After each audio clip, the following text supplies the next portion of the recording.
جی السلام علیکم۔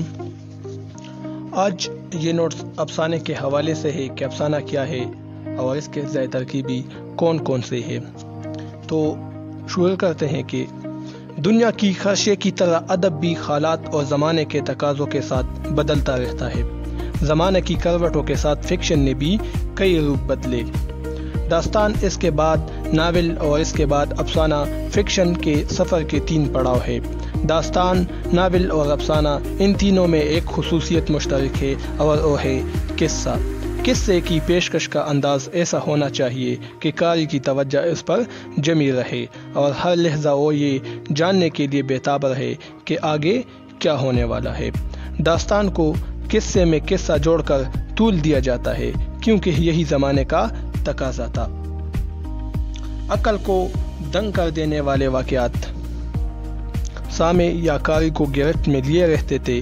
پھر ایسا زمانہ آیا جب طوالت اور حیران کن واقعات کو تیاگ کر حقیقی زندگی کی مرکہ کشی فکشن نگار کا مدعا ٹھہرا۔ یوں ناول کا جنم ہوا۔ ناول کا کینوس بہت وسیع ہوتا ہے۔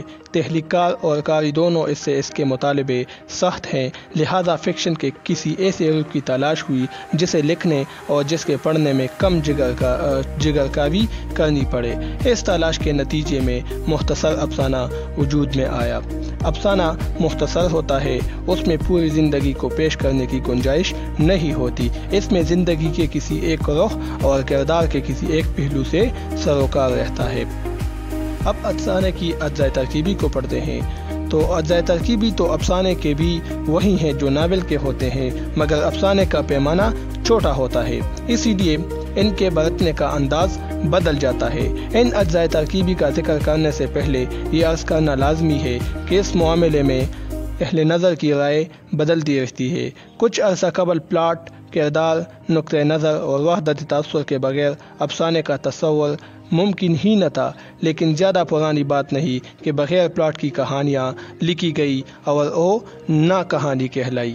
کہا گیا کہ آج کے زمانے میں فرد کا وجود ہی کہاں ہے جو افسانے میں کردار پیش کیے جائیں۔ نقطۂ نظر کو ادب کے لیے مہلک قرار دیا گیا، وحدت تاثر کو غیر ضروری قرار دے کر اس کو رد کیا گیا، علامتی اور تجریدی کہانیاں لکھی گئی۔ اب پھر کہانی ماضی کی طرف لوٹی ہے، مگر خاصی بدل کر۔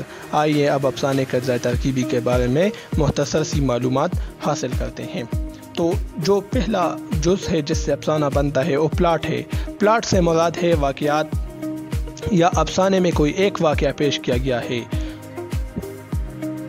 تو اس کے مختلف اجزاء کی ترتیب، یہ پلاٹ کا نام ہے، یعنی واقعات کو آپس میں جوڑنا، ایک خاص ترتیب کے ساتھ واقعات کو پیوست کرنا۔ افسانے میں کوئی قصہ پیش کرنا تو عام طور پر ممکن نہیں ہوتا، لیکن کسی واقعے یا چند واقعات کے بغیر افسانے کا وجود میں آنا ممکن نہیں۔ اچھے افسانے کی ایک شناخت یہ ہے کہ اس میں ایک لفظ بھی غیر ضروری نہ ہو۔ غیر ضروری تفصیل سے افسانے میں جھول پیدا ہو جاتا ہے اور قاری کی توجہ مرکزی خیال پر مرکوز نہیں رہ پاتی۔ انتشار اور پراگندہ بیانی سے احتراز افسانے کی اثر پذیری کے لیے لازمی ہے۔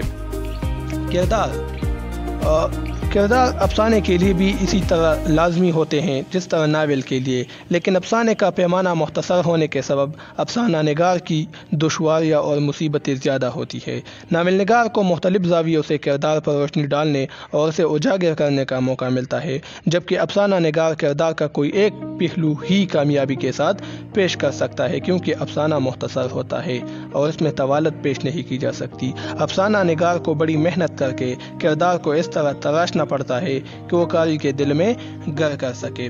ناول میں کردار کا ارتقاء آسانی سے دکھایا جا سکتا ہے، جبکہ افسانے میں اس کی گنجائش کم ہوتی ہے۔ اس سے عہدہ بر آ ہونے کے لیے بڑی مہارت درکار ہے۔ پریم چند کے افسانے زیور کا ڈبہ، نمک کا داروغہ، منٹو کا نیا قانون اور بابو گوپی ناتھ اس کی اچھی مثالیں ہیں۔ بعض نئے افسانہ نگار کردار نگاری کو اہمیت نہیں دیتے۔ ان کا کہنا ہے کہ آج ایسا انسان کہاں ہے جو ہیرو کی جگہ لے سکے۔ غلام عباس کی کہانی آنندی میں کوئی ہیرو یا مرکزی کردار ہے ہی نہیں۔ افسانوں میں انسان کے علاوہ چرند پرند کو بھی کرداروں کے طور پر پیش کیا گیا ہے۔ نقطۂ نظر نقطۂ نظر سے کسی انسان کو مفر نہیں، خاص طور پر مصنف کو، کیونکہ وہ زیادہ حساس اور باشعور ہوتا ہے۔ یہ الگ بات ہے کہ ایک اچھا فنکار اپنا نقطۂ نظر کاری پر توپتا نہیں، اس کی کوشش یہ ہوتی ہے کہ وہ کھل کر کچھ نہ کہے بلکہ اپنی تخلیق کو اس طرح پیش کرے کہ فنکار کے دل کی بات آپ سے آپ کاری کے دل میں آ جائے۔ مثلاً منٹو نے ہندو مسلم فسادات سے متعلق افسانے سیاہ خاشیے اسی طرح پیش کیے کہ کاری کو فرقہ پرستی سے نفرت ہو جاتی ہے۔ فرنچند کا افسانہ نمک کا داروغہ پڑھ کر ہمارے دل میں دیانتداری اور رسول پرستی کی قدر بڑھ جاتی ہے۔ ماحول اور فضا یعنی منظر نگاری۔ ماحول اور فضا کی مختصر افسانے میں بہت اہمیت ہے۔ فضا آفرینی کامیاب افسانہ نگاری کے لیے بہت ضروری ہے، اس سے کہانی کی تاثیر میں اضافہ ہو جاتا ہے۔ کرشن چندر نے اس تکنیک سے اپنے افسانوں میں بہت کام لیا۔ فضا آفرینی سے مراد یہ ہے کہ افسانہ نگار ماحول کی ایسی تصویر کھینچے کہ قاری کے دل پر وہ کیفیت طاری ہو جائے جو وہ پیدا کرنا چاہتا ہے۔ مصنف افسانے کا موضوع غریبی ہے تو غربت اور غریبوں کے رہن سہن کی ایسی تصویر کھینچی جائے کہ قاری کو غریبوں سے ہمدردی ہو جائے۔ جن افسانہ نگاروں نے ماحول کی تصویر کشی اور فضا آفرینی پر زیادہ توجہ کی وہ زیادہ کامیاب افسانے پیش کر سکے۔ اس کے علاوہ ہے وحدتی تاثر۔ وحدتی تاثر کو کہانی کی اساس کہا جا سکتا ہے۔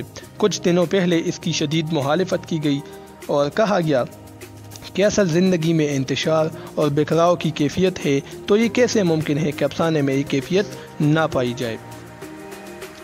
وحدت تاثر سے مراد یہ ہے کہ افسانے سے قاری کے ذہن پر کوئی ایک کیفیت طاری ہو، یہ نہ ہو کہ ابھی خوشی کی کیفیت ہے، ذرا دیر میں ساری فضا سوگوار ہو گئی ہو، یعنی غم کی کیفیت آ جائے۔ کسی زمانے میں وحدت تاثر کو افسانے کے لیے سب سے زیادہ لازمی قرار دیا گیا۔ آج بعض لوگ اس کے حامی ہیں تو بعض اس کے مخالف۔ تو یہ آج کی ویڈیو تھی افسانے کے حوالے سے۔ امید ہے یہ ویڈیو آپ لوگ کو پسند آ چکی ہوگی۔ اب مجھے اجازت دیجیے، انشاءاللہ پھر نیکسٹ ویڈیو میں ملیں گے۔ اللہ حافظ۔